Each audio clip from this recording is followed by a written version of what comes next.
2 hours na massage pero mura lang.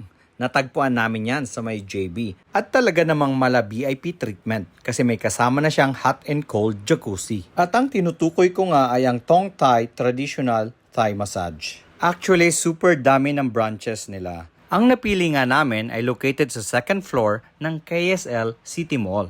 Sa pagpasok mo pa lang sa receiving area nila ay makikita mo na kaagad ang pagka-rustic Thai design ng receiving place nila. At in fairness, mabango. After namin magbayad kay ate ay pumasok na nga kami sa loob.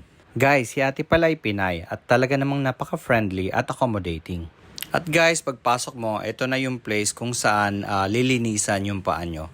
At habang nagiintay ay pwede kayong mag-take ng snacks. Meron silang ice cream, meron silang mga cracklings, at meron ding kape o kaya tea. At ito, busy na agad kami ng asawa ko sa pag-try ng kanilang pagkain. At ito guys, another angle ng kanilang waiting area. Napakaganda, di ba?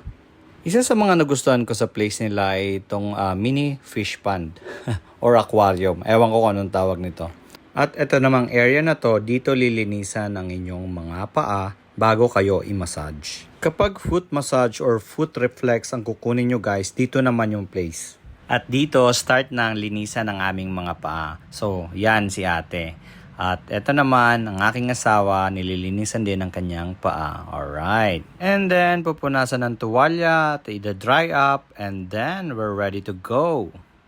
At eto na nga guys, naglalakad na kami papunta sa aming room. At kung makikita nyo, super lawak talaga ng lugar nila. Kala mo sa unang pagbungad mo ay maliit lang, pero pag nasa loob ka na ay talaga namang napakalaki.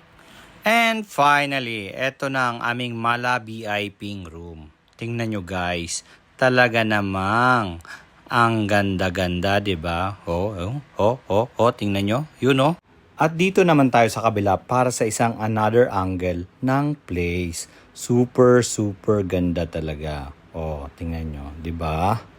At ito ang kanilang jacuzzi. May hot and cold siya, guys. So, ayos na ayos. At kung ayaw mong mag-jacuzzi, eto, mag-shower ka na lang. At dito guys, ay simula na ng aming 2-hour massage. At nakatulog pa nga ako.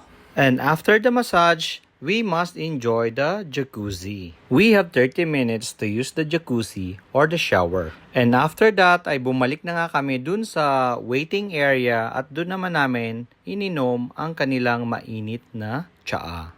At ito naman yung expenses namin dito guys.